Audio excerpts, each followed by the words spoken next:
Hi, I'm Lucy Caldwell, and it is my great pleasure to introduce young Nottingham writer Nidaa Raoof.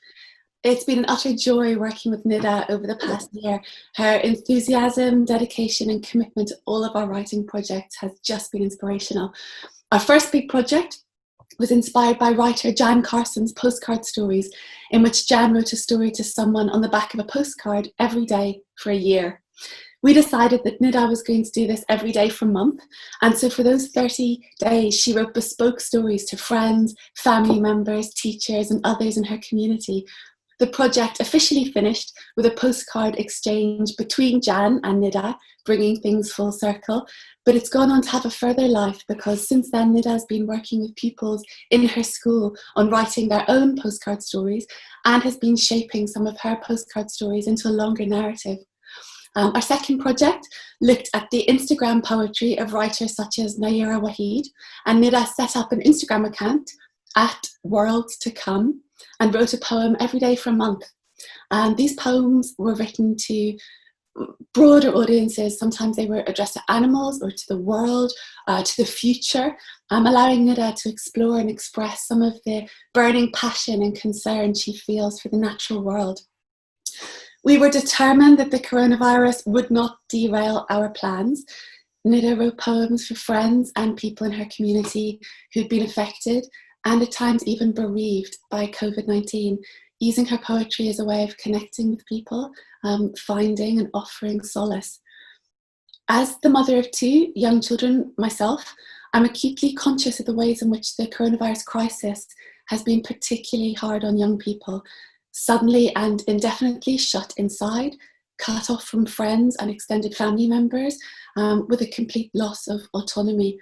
But Nida's work across the year, and especially across the last few weeks, has shown time and again the enduring power and importance of the imagination.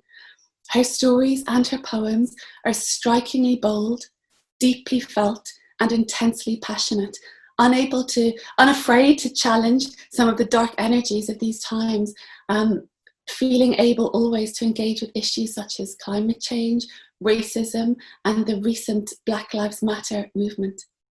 I found myself wondering recently how many of our failures as a society are failures of the imagination, and how many of our successes are overcomings and the triumphs of it.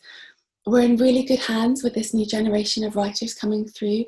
And with projects like this mentorship scheme, it's so important to nurture them, celebrate them, encourage them, because the imagination is a muscle like any other.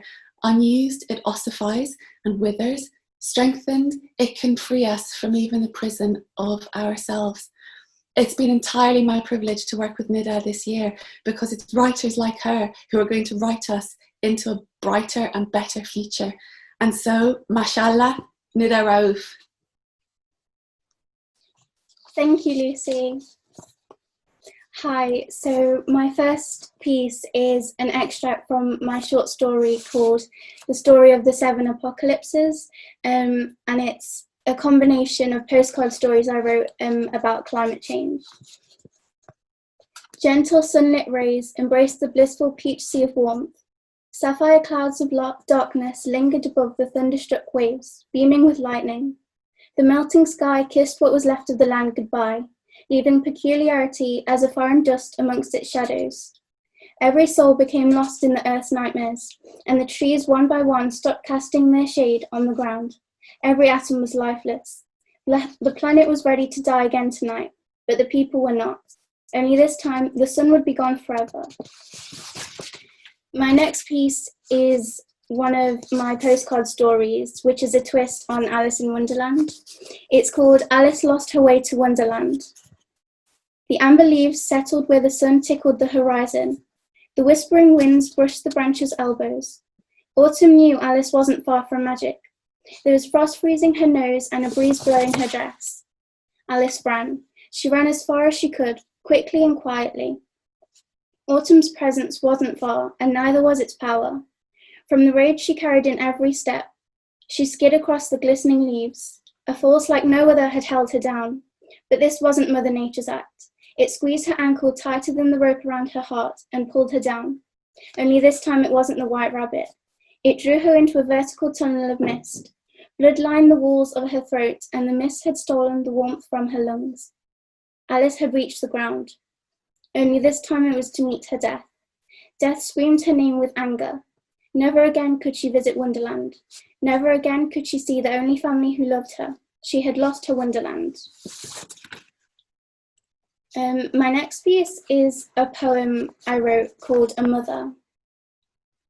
As perfect as the last blossom in the middle of summer, with petals as pretty as the tree's ancestors, like the comfort found in the voice that sits with you in the dark, with a sound as sweet as a robin's first chirps, as precious as the first snowflake falling in winter, with beauty as distracting as the sunset's colours as they bleed through the clouds, like warm rays of light resting on a cold shadow, with love as everlasting as the sky's existence.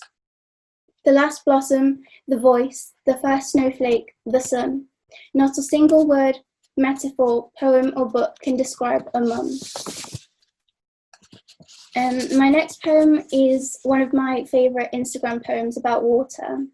It's called Where Sky Meets Sea. With every radiant sunrise, your violent waves crash with rage. Your temperature cuts the skin from blood. You stare silently. Your voice roars in agony. You rest your body at the horizon. Only when the sun begins to bleed do you stop killing.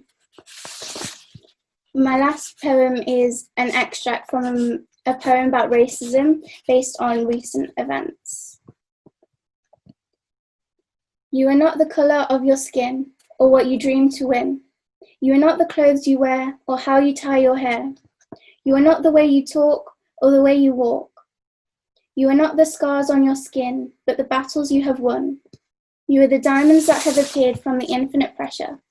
You are the smiles on your faces and the voices that roar louder than lions. You are the people we couldn't live without.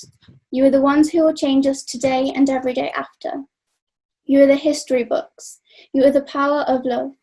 You are the ones who started building but got teared down again and again. You grew into flowers but got pulled out of the ground. You have been like stars in the daylight.